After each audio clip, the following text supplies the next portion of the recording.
Hola, ¿qué tal, amigas, amigos televidentes en Extra Plus? Un gusto saludarles, darles la bienvenida a esta edición de Adelante Nicaragua, con la que estamos arrancando esta semana informativa aquí en Extra Plus.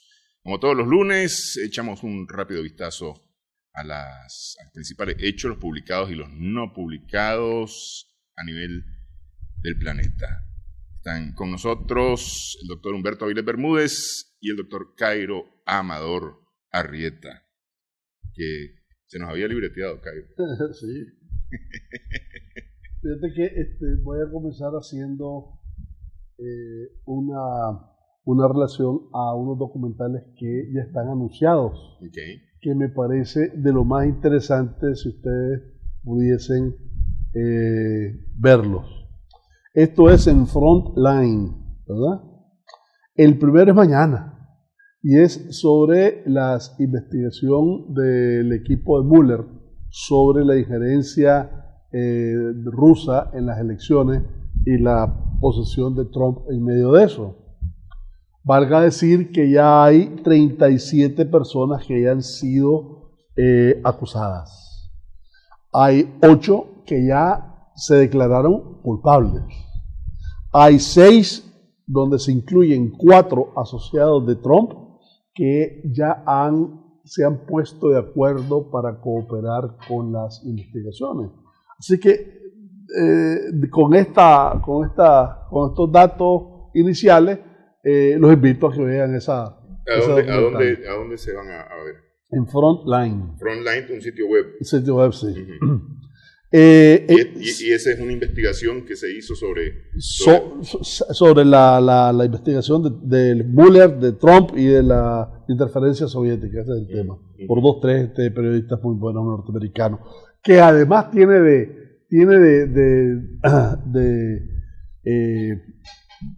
a su vez de apoyo el libro de Bob Woodward que se llama Miedo, Fears, sí. Que trata de cómo es todas las declaraciones que él consiguió cerca de funcionarios de la Casa Blanca, cuál es el tratamiento que Trump le da a sus funcionarios, cuál es la ambientación de desconfianza, de casi de pánico, por eso se llama Miedo el libro. Y recordemos, ¿verdad?, que si esto de alguna manera lleva a un impeachment, ¿verdad?, Woodward fue, junto con Carl Bernstein, el que de alguna manera publicó el libro famoso alrededor de Nixon, de Watergate, ¿verdad? De hecho, ahí comenzaba su carrera. De forma que yo creo que va a estar interesante. Pero además, el octubre 23, tiene otro documental sobre el juego de las pensiones, los 4 trillones de dólares de los pensionados que están de alguna manera en peligro ahorita en sus inversiones. Y el octubre 30 tiene otro documental que es de lo más interesante acerca de Facebook, la privacidad y la democracia. Yo creo que cada una de estas cosas la deberíamos de tomar incluso como tema posteriormente nosotros, ¿verdad? Yo quería hacer un comentario respecto al nombre de ese programa tan atractivo que sugiere Cairo, para seguirlo a partir de mañana. Frontline es precisamente la marca de un desparasitante para mascotas domésticas. Le pone una gotita aquí, en la parte de arriba del espinazo de las mascotas, llámese perros o gatos, y entonces eso evita la garrapata. Pulgas y garrapatas. A esta altura, para Mr. Trump, yo creo que es difícil despestizarse, si cabe el tema, o desparasitarse, externa o internamente. Porque es antipulga, ¿no? Sí. Despulgarse. Y antigarrapata y antipiojo y toda esa historia. Pero yo el comentario lo decía a colación de el 73º periodo de sesiones de la Asamblea General de Naciones Unidas que concluyó hoy. Concluyó hoy, al menos las intervenciones. Sí. Esta mañana, hora de Nueva York, bueno, ya también aquí intervinieron 19, entre ellos el canciller de Nicaragua, y creo que es bueno recordar que fue una intervención muy mesurada y bastante equilibrada en el abordaje de todos y cada uno de los temas que integraron la agenda de este periodo de sesiones, ¿no? Aparte de ratificar la voluntad de paz de Nicaragua, de posicionarse muy claramente por la desnuclearización total, por el multilateralismo, por el apoyo, condenar una vez más el bloqueo evidentemente cada vez más injusto contra Cuba, el acoso contra el régimen bolivariano de Venezuela y los temas particularmente sensibles del conflicto sirio y el rol negociador que está siendo tan importante ahí, y del pueblo palestino, donde Nicaragua, dicho sea de paso, apoyó la tesis de los dos estados para que puedan convivir. Creo que la mayoría de la comunidad internacional la secunda, ¿no? Para que puedan convivir tanto el Estado palestino como el Estado israelí. Y empato con Trump, el frontline y el desparasitarse de animalitos incómodos, ¿no? Externos o internos.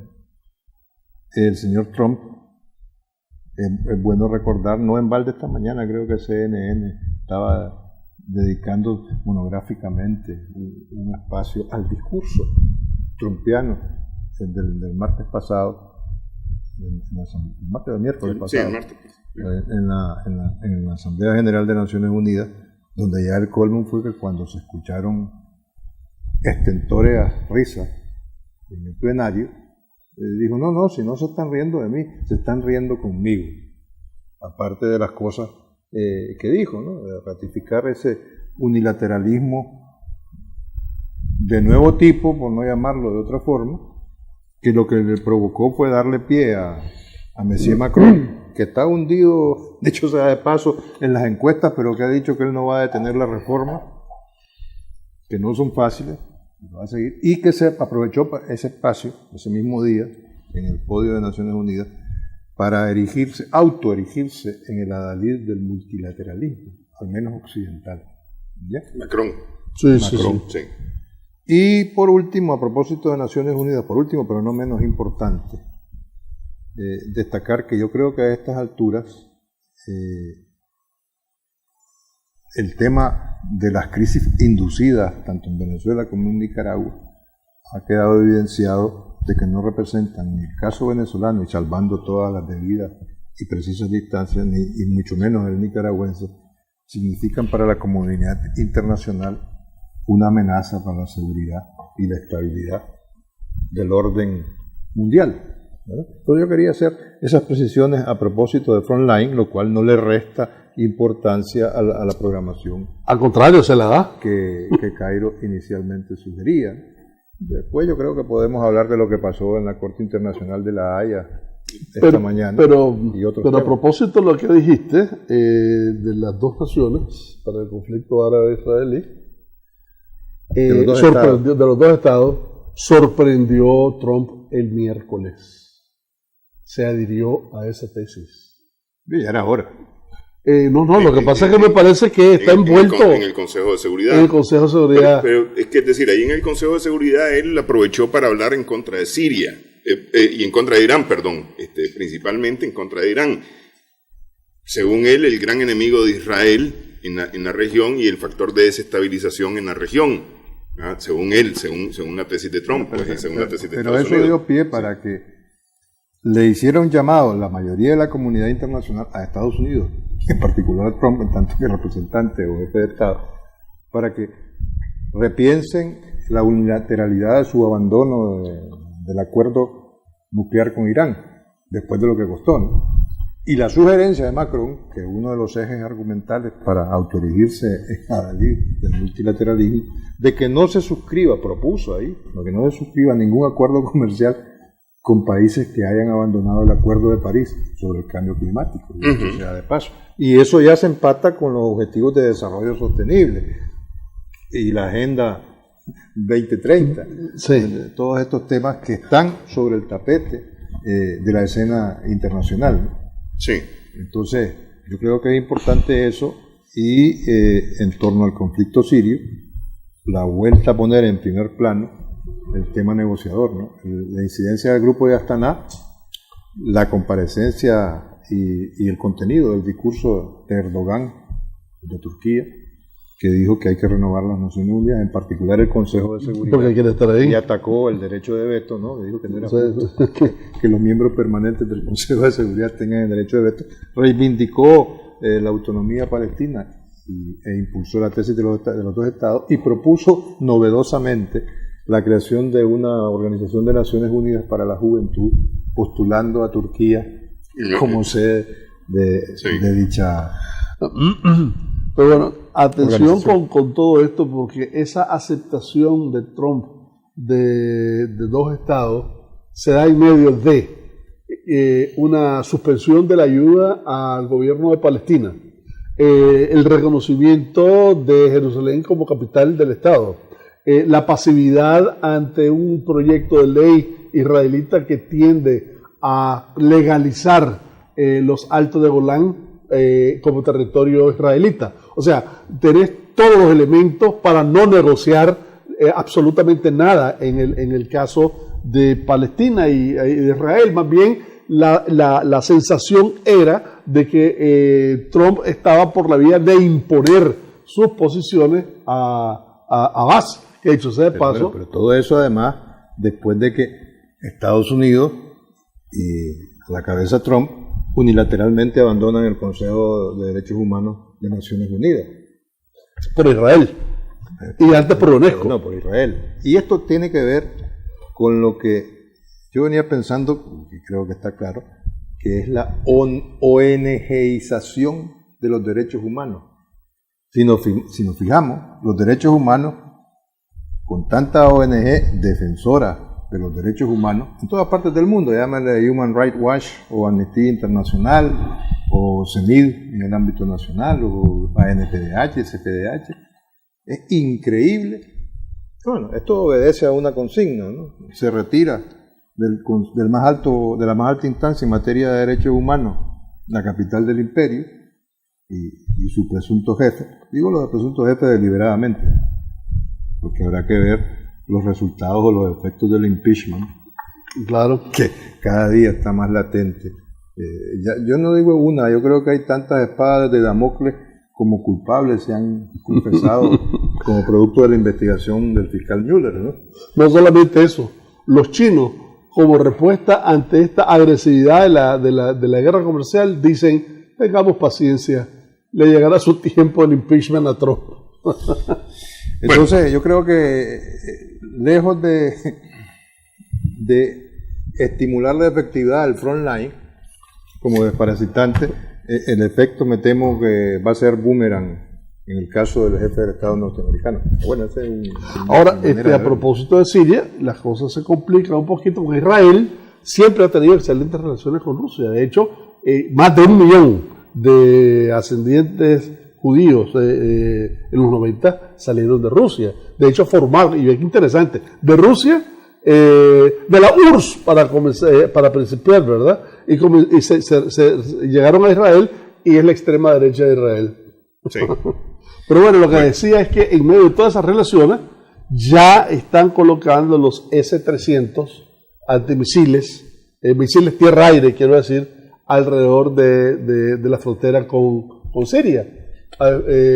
Porque además Rusia condena a Israel del derribo del avión que fue por misiles del ejército de Siria, pero de alguna manera estaba un avión israelita detrás de uno ruso y las señas electrónicas, etcétera, los rusos, para hacer la corta, culpan a Israel. Bueno, porque ellos tienen un protocolo de comunicación cuando hay invasiones del espacio aéreo sirio por parte israelí, que no se respetó en el caso puntual que citaba Cairo. Ok, no dejamos Naciones Unidas, hacemos una pausa, pero no dejamos Naciones Unidas porque este lunes el Tribunal Internacional de Justicia, que es un órgano de las Naciones Unidas, dio su fallo acerca del diferendo entre Bolivia y Chile. Regresamos en breve.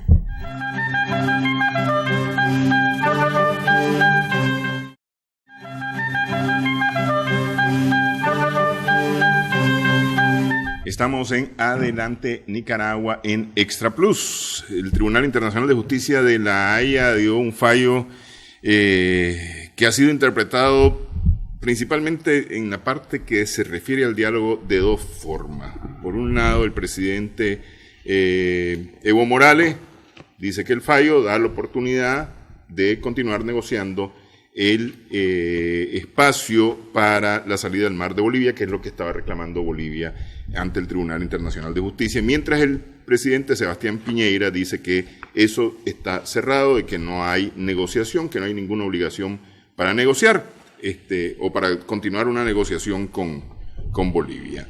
El fallo básicamente lo que dice es que no hay obligación legal para continuar viendo ese tema, que los acuerdos y los laudos y demás que existen sobre el tema, especialmente 1904, son muy claros acerca de que Bolivia no tiene salida al mar.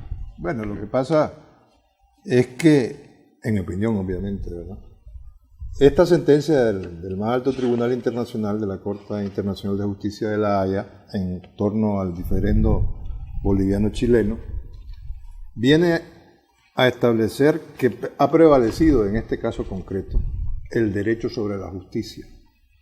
Me explico.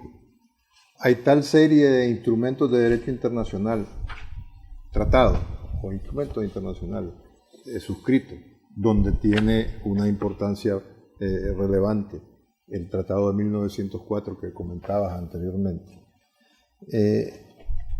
que por muy justo que pudiese parecerle a quien sea, no vamos a decir si al más alto tribunal o a cualquiera de nosotros, el derecho de Bolivia a reivindicar una salida al mar, porque tampoco perdamos de vista que Bolivia perdió su salida al mar a consecuencia de un conflicto bélico. De un conflicto bélico que concluyó en 1880 y tanto, 83, 84, cediendo Perú parte de su territorio a Chile y Bolivia su salida al mar a Chile. Así es.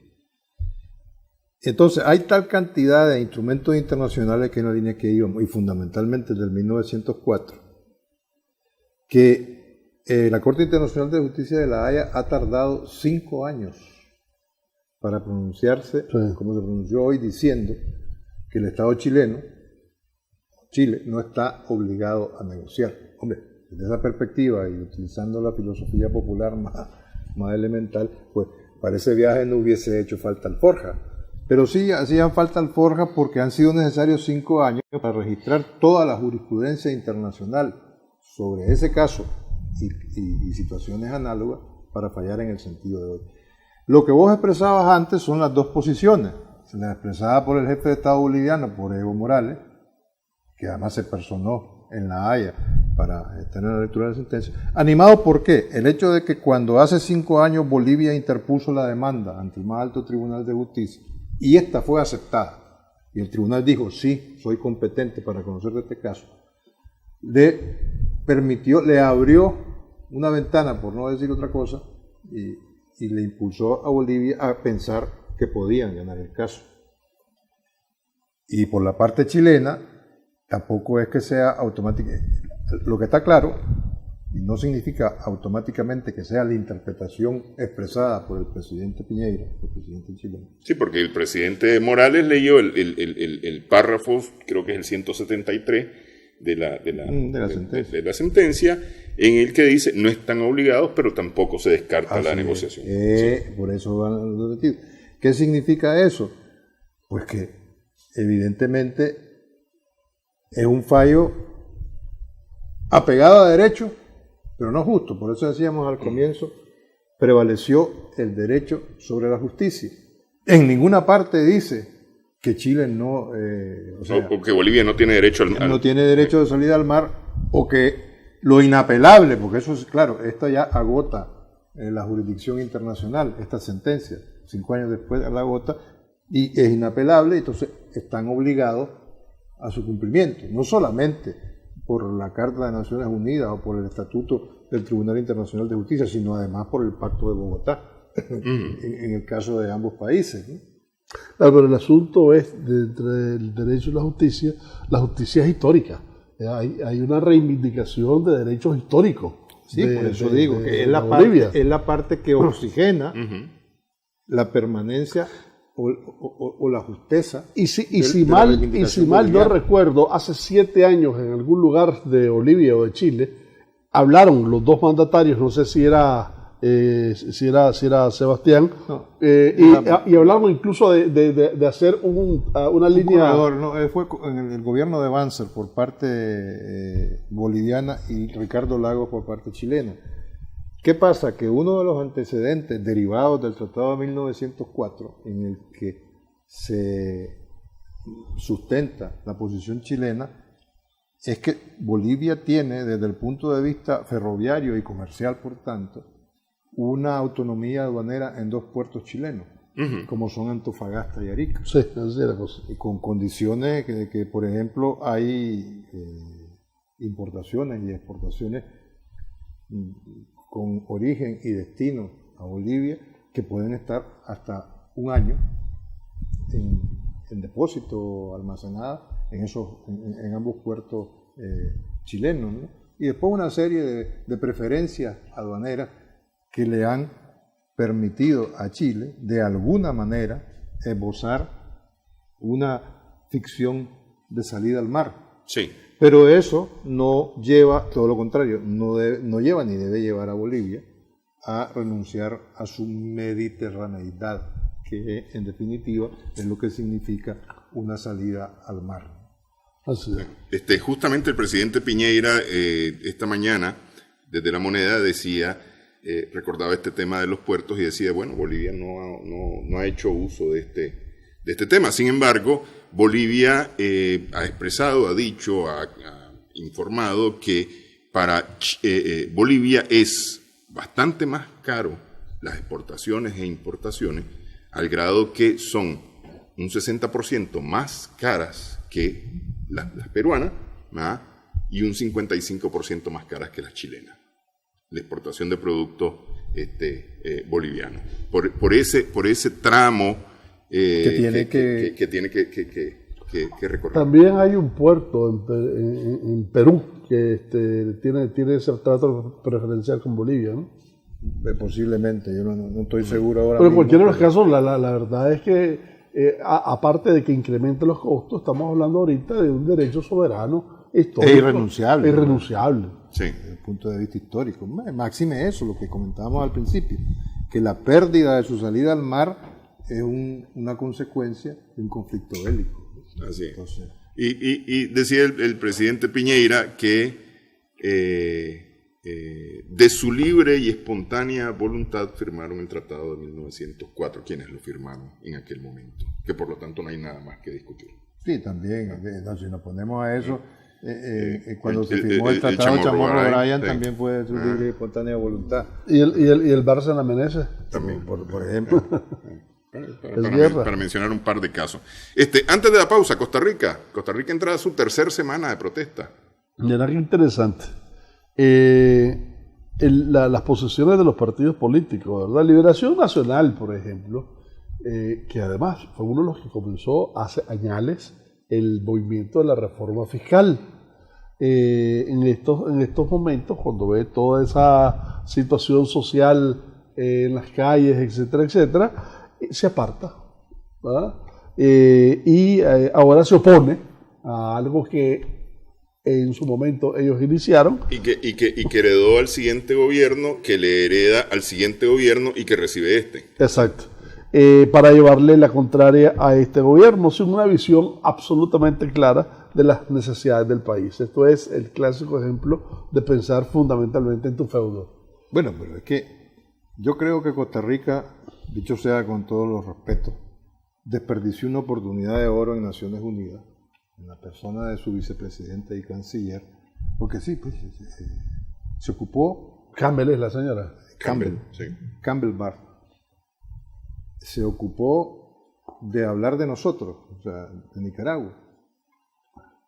E insistió en la diplomacia preventiva. Yo creo que desperdició la oportunidad de que esa diplomacia preventiva empezara a hacer sus efectos en el propio territorio costarricense a propósito de una reforma fiscal que en el mejor de los casos contradice los más elementales derechos humanos de una mayoría poblacional, que en principio concentrada, entiendo que en Puerto Limón, pero no se extendió. Pero que afecta, obviamente, a toda la ciudadanía costarricense. Sí, porque es decir, a ver, este domingo, o más bien el sábado, hubo acuerdos con el gobierno, acuerdos que fueron presentados por las centrales sindicales a su base, y las bases rechazaron el acuerdo. Entonces, el domingo estaba previsto que se volvían a sentar justamente para conocer el resultado de la consulta, ¿ah? Y sabiendo el gobierno costarricense cuál había sido ya el resultado, dijo, bueno, ahorita no vamos a platicar. Bueno, pero fíjate, lo importante también es ver las posiciones de los partidos. Ya te dije la posición de Liberación. No, pero es que a propósito de posiciones de los partidos, las paralelas históricas, por así decirlo, costarricenses, o los tradicionales, no le perdonan ni Liberación ni Unificación Nacional al partido. ¿Cómo se llama el partido de Alvarado Quesada? Que ganó. Unidad o Victoria. Bueno, no le perdonan. La unidad es la de los socialistas. Que hayan roto Acción Democrática, creo. Acción Democrática, una cosa así. Que recuerda a los adecos venezolanos de su día, de Carlos Andrés Pérez. Pero no le perdonan el que haya roto esa tradición de alternabilidad entre las dos principales. Nacional. Y entonces, estas 3 semanas a día de hoy de efervescencia social, por así decirlo, son parte de la factura. Decía yo, llegan a su tercera semana, no, empiezan su cuarta semana. La verdad es que con eso, quien rompió la estructura bipartidista fueron los mismos partidos, Unidad Nacional y Liberación. Que se dividieron. No en balde, 3 de sus presidentes de ambos lados estuvieron muy comprometidos con la justicia. Y después de haber tenido 3 presidentes, el Partido Unidad Nacional, a las elecciones siguientes, después de haber tenido 3 presidentes, sacó el 6%.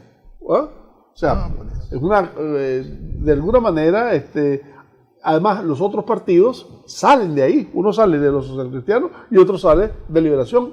Salió de Liberación. Sí. Es como López Obrador sale del PRD, el PRD sale del PRI y López Obrador originalmente también.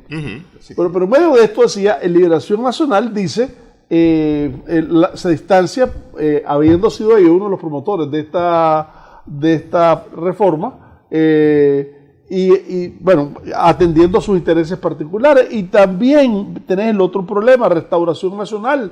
Restauración Nacional niega toda la reforma fiscal, pero dice sí, debe haber reforma fiscal para liberar todos los productos de la canasta básica, nada más. O sea, un populismo y el otro, un oportunismo y el otro, o sea, en medio de todo eso tenés una situación que es complicada. Y fíjate qué interesante, por derecho a la salud, por derecho a la libre movilización, por derecho a la locomoción, etcétera, entre otras cosas, gran fuerza de la población costarricense se opuso a estas manifestaciones y a intentos de bloqueo.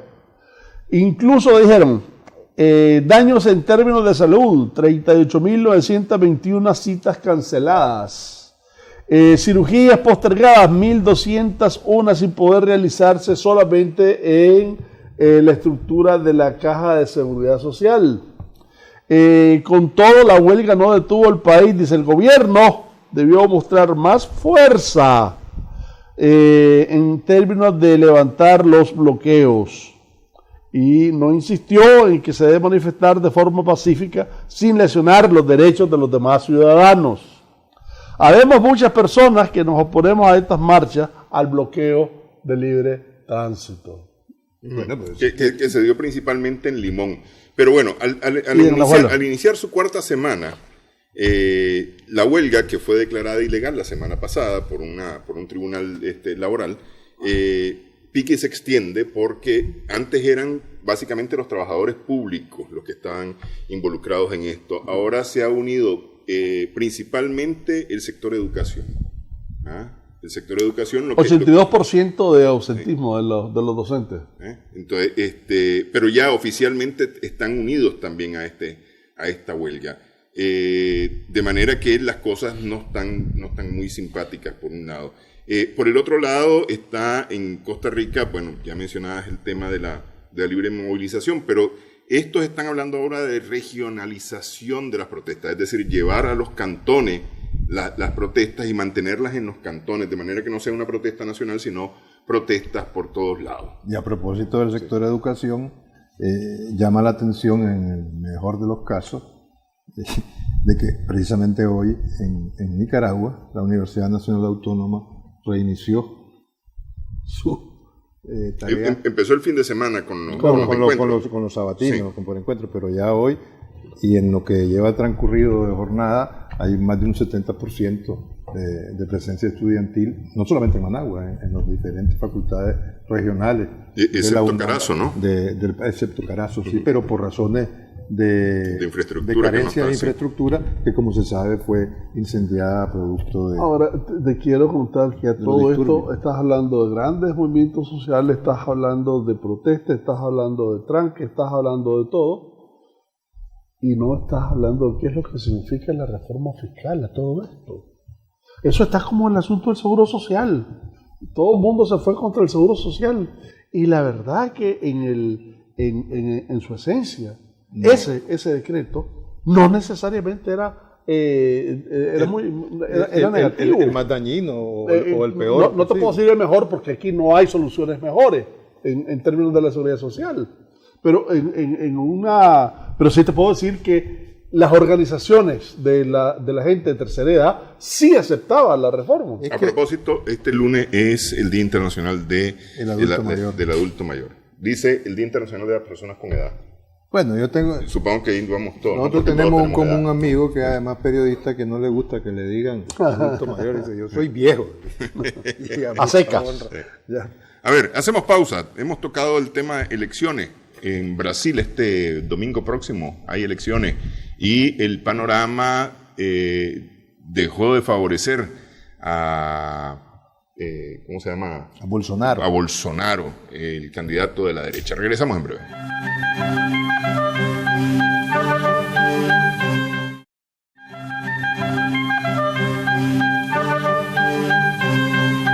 Seguimos en Adelante Nicaragua en Extra Plus. Hubo un chequeo, una inspección del tema fronterizo en el CA3, en Guatemala, El Salvador, Honduras, pero no fueron las autoridades nacionales las que hicieron esa revisión. Fue un invitado. Fue el comisionado de la protección de fronteras de Estados Unidos. Una institución oficial del gobierno de Estados Unidos. El señor McLennan visitó a los países del C3, incluso pidiéndoles ver cómo hacían para contener a su gente en las fronteras, y específicamente a Guatemala. Porque, entre otras cosas, ellos están catalogando esta situación del C3 como una crisis, no solamente de los países que de alguna manera emigra la gente, sino hacia donde emigra, o sea, una crisis para los Estados Unidos. Y en un comentario que se hizo sobre esto, alguien simplemente mencionó, cuidado de C4 ahora, ¿verdad? Está en su interés de que no sea C4, ¿verdad? Cada uno entiende lo que quiso decir. El caso es que esta crisis de alguna manera afecta sobre todo a Guatemala, reconociendo de que Honduras, la tasa de criminalidad antes de diciembre había bajado. En El Salvador está bastante, ha bajado unos 10-15%, y en Guatemala ha subido enormemente. Esto también lo hace el señor en relación a América Latina en términos de la criminalidad, porque en total gran parte del interés de las autoridades norteamericanas es que los países vecinos no tengan esa descomposición social que implica las maras, etc. Cuando habla de los países vecinos se refiere a México y a Nicaragua. A México y a Centroamérica. Es más, al C3 originalmente, ni siquiera nos toca. Y es que dice de que el 8% de los crímenes, la tercera parte de los crímenes mundiales, o sea, el 33% de los crímenes mundiales, se cometen en América Latina, que apenas es el 8% de la población mundial. ¿Ah? O sea, es una cuestión totalmente asimétrica en términos de población y la criminalidad. El Salvador, 80 por 100.000, estaba en 90 y pico. Bajó a 60 y volvió a subir. Venezuela, por ahí va. Brasil murieron 63.800 en el año del 2017. Y lo que temen es el efecto de desborde. El efecto de desborde del C3 es el C4. ¿Ah? Y eso, de alguna manera, toca sus intereses.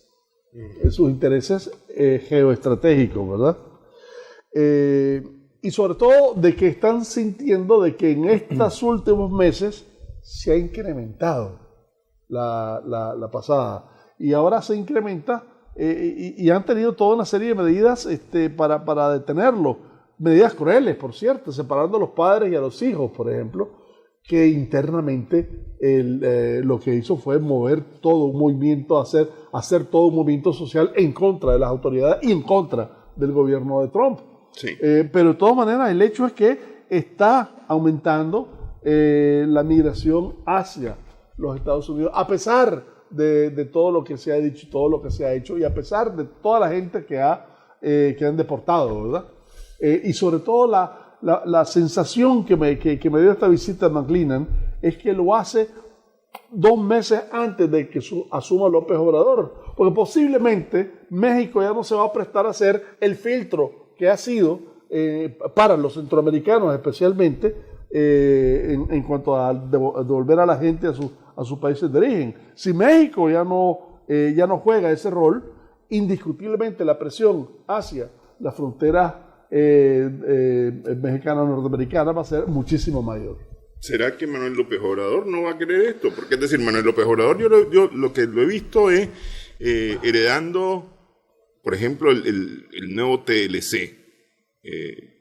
Y las palabras de López Obrador sobre el nuevo acuerdo, que finalmente este lunes ya vieron luz con Canadá, y que vuelve a ser nuevamente TLC, pero con otro nombre, ahora va a tener otro nombre, ¿no? López Obrador no se marcó o no se desmarcó del TLC, pues más bien... el Tratado de Libre Comercio de América del Norte. Sí, pero es que así se llamaba. Al contrario, en un momento determinado, antes de que se llegara a un arreglo con Canadá, López Obrador dijo, aseguremos el tratado con México. Le vamos a tratar de ayudar a Canadá si se puede. Pero es lógico, primero no ha asumido el poder. Segundo, no va a comenzar peleándose con nadie. Al contrario, lo ha dicho varias veces que no pretende pelearse con el presidente Trump. Pero justamente por eso te pregunto, es decir, si México ha sido filtro para los Estados Unidos en el tema migratorio. Bueno, pero es una decisión soberana dejar no ser filtro en la frontera sur. O sea, eso nada tiene que ver con la relación México-Estados Unidos. Simplemente con relación a América Central tiene una posición más abierta a México. Uh-huh. Bueno, además... en todo caso, no esperes eso cuando asuma, el día siguiente que asuma López Obrador. Esperarlo en su Ahora, el gran rollo de todo esto es que especialmente México, seguido de Guatemala, son territorios nefastos para la migración. Es decir, cualquier cantidad de abusos hacia los migrantes. Hombre, más de la tercera parte son abusados, dijimos, ya teníamos las estadísticas. No, pero además, cualquier otra cantidad de abusos, es decir, no solamente los abusos físicos, es decir, o los abusos que implican violencia física, pues, sí. Todo, desde las mordidas hasta... Los estafan crónicamente. Totalmente, desde que se asoman, no desde que llegan, desde que se asoman, hasta que pasan, si es que pasan. Porque además lo repiten varias veces, porque el que no pudo pasar lo intenta de nuevo. Hay un excelente libro que ganó el premio Pulitzer de una señora Nazario, periodista del LA Times, se llama El viaje de Enrique. Es un muchacho hondureño que, para hacerlo corto, su madre se va a trabajar a Estados Unidos, la situación del barrio es sumamente complicada, le matan a un hermano, le matan a un tío, y el muchacho tiene que salir. 8 intentos, incluyendo descripciones en el viaje en la bestia, ¿verdad? Hasta que llega a Estados Unidos. Lo más interesante con todos los abusos que le hacen a él y que él ve hacer. Pero ya contaste el final. ¿Perdón? Ya contaste el final. Sí. Bueno, hacemos pausa, una última pausa en esta edición de Adelante Nicaragua.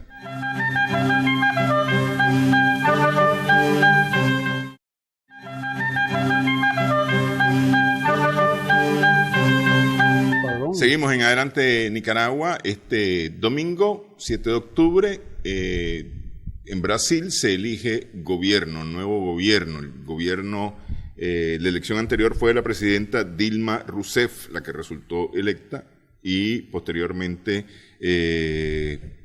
a través de un proceso legal, de la justicia. A través de un proceso legal recibió un golpe de Estado que le costó su presidencia. La presidenta Dilma Rousseff, dejando a su vicepresidente Michel Temer. Quien a su vez está siendo enjuiciado. Quien a su vez está siendo enjuiciado, así como fueron enjuiciados la mayoría de los que impulsaron el impeachment y por corrupción, porque contra la presidenta Rousseff no fue por corrupción, fue por el supuesto maquillaje del abollato. Y lo que impulsaron el procesamiento de Lula. Sí. Así es. Bueno, Brasil desde ahora ya se sabe, o por lo menos con bastante, con las probabilidades que dan las estadísticas de que va a haber una segunda vuelta. Sí. Ninguna de las encuestas señala que va a haber un ganador rotundo en primera vuelta. Sí. Necesitan la mitad más uno de los votos para ganar. Y entonces la segunda ronda va a ser la última semana de octubre. El periodo presidencial es de 4 años, inicia el 1 de enero del 2019. Además, se están eligiendo las 2/3 partes de los 81 senador federal, sí, porque los otros se eligieron en el 2014. Y se elige a todos los diputados. Sí. Para la Cámara de Diputados va la totalidad, o sea, 518 integrantes, donde el PT lidera 30%. De manera que en esas condiciones comienza, esa es la ambientación de esta lucha electoral. Además se van a elegir gobernadores. Pero fíjate que interesante, porque el dato es, antes de que sacaran a Lula del juego, ¿verdad? Que es a todas luces una maniobra que la historia la va a estudiar posteriormente. Lula tenía una ventaja, estaba como en 30 puntos, 29, 30 puntos, y Bolsonaro, que es el segundo, estaba como en 17, 18. Ahora, luego de que pasaron dos cosas importantes, una, la más importante de todas, es que sacaron a Lula de la carrera presidencial. Y sacar a Lula de la carrera presidencial es sacar al líder indiscutible que tenía el pueblo brasileiro, ¿verdad? Hay 12 candidatos presidenciales. De los 12, básicamente, 4 son los que de alguna manera pudieran tener rol en la segunda vuelta. Se supone de que, dije ya que Bolsonaro tenía 17% cuando Lula, ahorita tiene el 28%. ¿Verdad? Así que Bolsonaro... Sí, pero Haddad, gracias a la estrategia electoral de Lula desde la cárcel, ha remontado hasta un 25% el día de ayer. Sí, de manera que las compañías encuestadoras hablan de un empate técnico, básicamente por aquel margen de error, más o menos. 3% sí. es grandecito para margen técnico. En cualquiera de los casos, Bolsonaro está liderando ahorita. Y Bolsonaro tenía 17 hace 2 meses. Te veo muy defensor de Bolsonaro. Te dolió la cuchillada. Las 3 divinas personas que me agarren confesado. La cuchillada pagó para Bolsonaro. El caso es que Bolsonaro, Haddad, Ciro Gómez, que es del centro izquierda, Alckmin, que es del centro derecha, y la señora Maya Silva, que es de los verdes. Los aliados de Dilma Rousseff, que son los que terminan dándole la espalda y más bien promoviendo o ayudando a promover el impeachment, los socialdemócratas son. PDB. Ajá. El PMDB. CPMDB. Eso están con Bolsonaro ahorita, básicamente. Pero lo Bolsonaro es una cosa muy especial a propósito de lo que dijiste. Vamos a puntualizar así. Tiene muchos años de ser diputado Bolsonaro. Sí. Pero en ese periodo, mira solo 3, 4, 5 cosas que te perfilan cuál es su actitud, ¿verdad? El hombre ha dicho, policía que no mata, no es policía. ¿Ah? El gobierno hubiera matado a más de 30.000 personas más, hablando de la dictadura militar, incluyendo incluso a Fernando Cardoso, que fue el que luego fue presidente. A una diputada en un diálogo que se tenía le dijo, yo a usted no la violaría porque no se lo merece.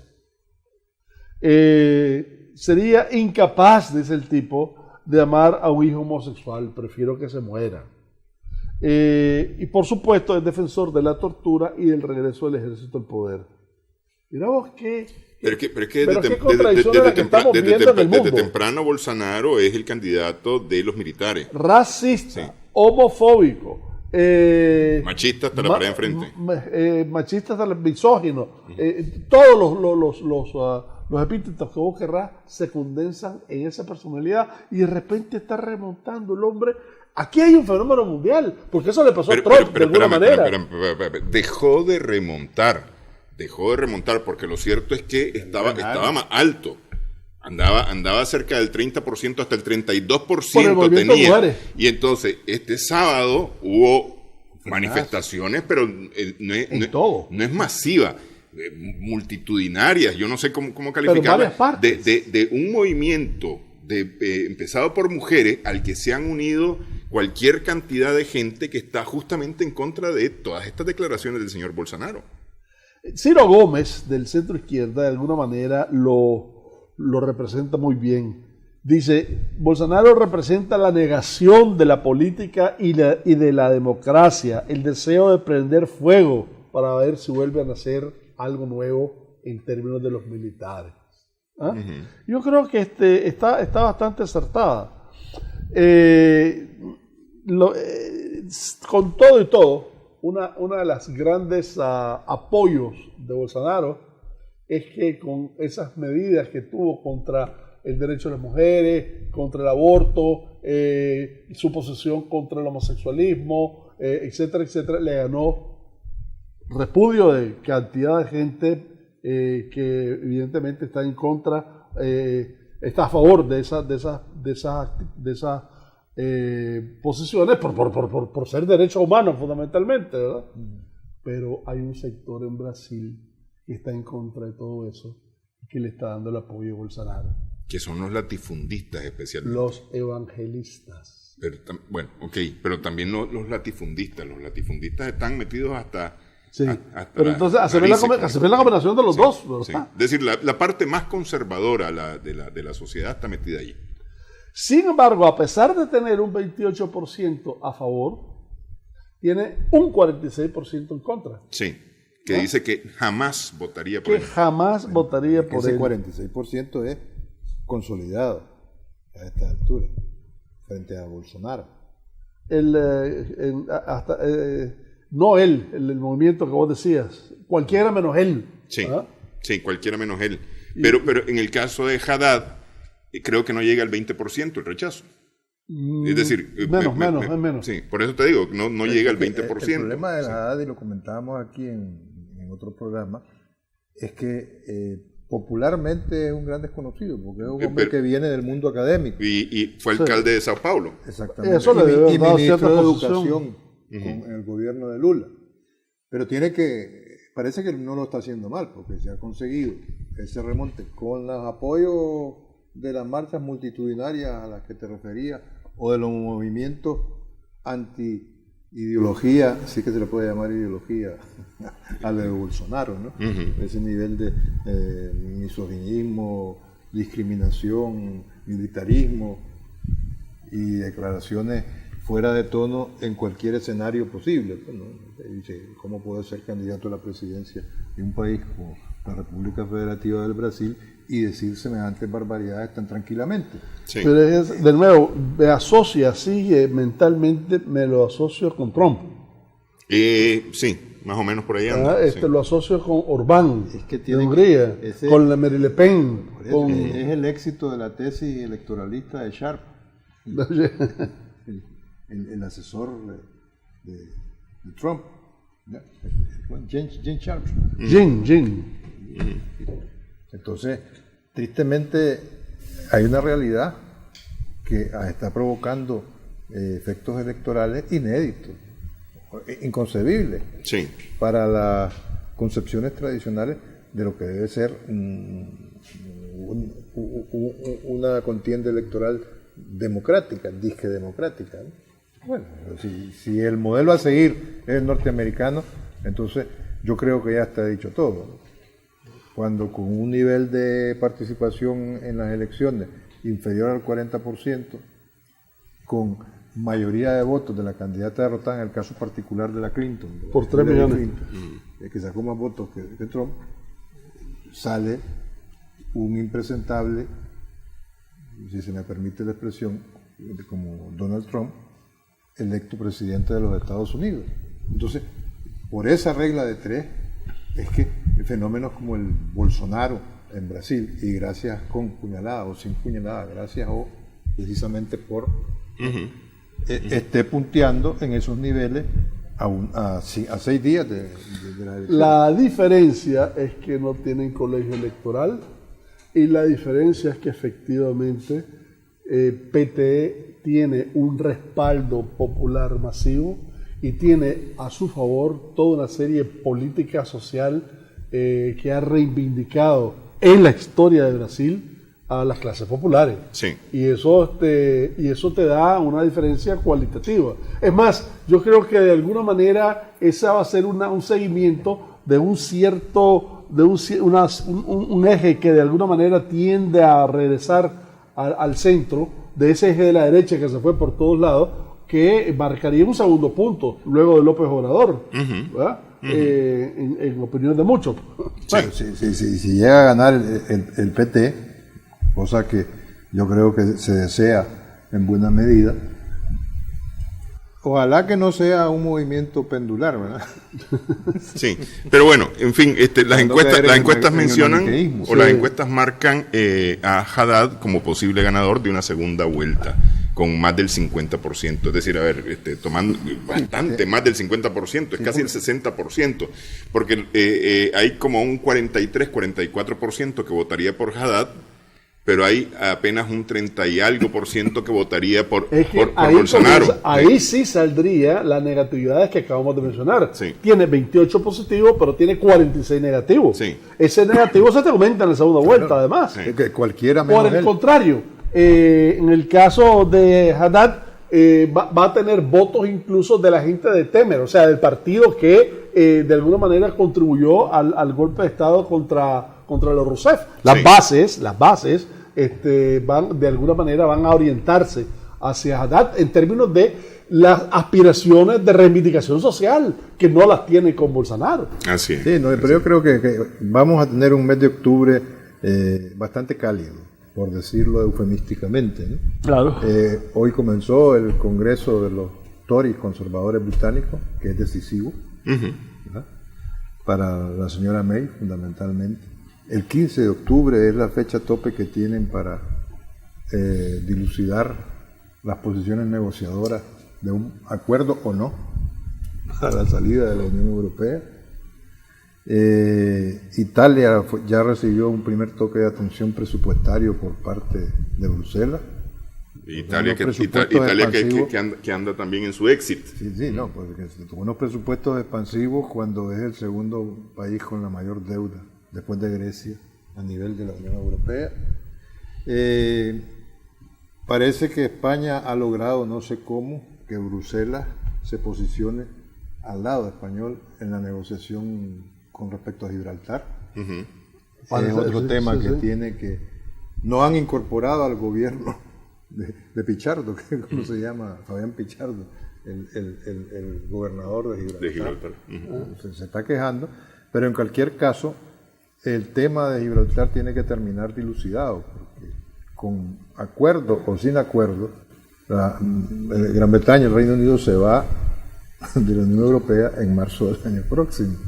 Y a esas alturas ya tiene que saberse cuál va a ser la situación de los ciudadanos españoles que entran a trabajar en Gibraltar y de los gibraltareños que tienen intereses en territorio español. Sí. Entonces, así están las cosas en esa parte del mundo. Pero fíjate también en España dos cosas adicionales. La conmemoración del referéndum hace una semana. Hoy, este 1 de octubre. Sí. Del fallido referéndum independentista. Y lo segundo es el acto oficial donde no estuvo ni Rajoy ni estuvo Aznar con el asunto de la ETA. ¿No? Bueno, sí, que en Francia se dio hoy oficialmente la puesta de la lápida, metafóricamente hablando, a la ETA, ¿no? A la organización separatista vasca. Sí. Bueno, quiero agradecerles que hayan estado con nosotros este lunes 1 de octubre. Gracias también a nuestras amigas, amigos televidentes por su sintonía en Adelante Nicaragua. Esperamos que el programa haya sido de provecho para usted.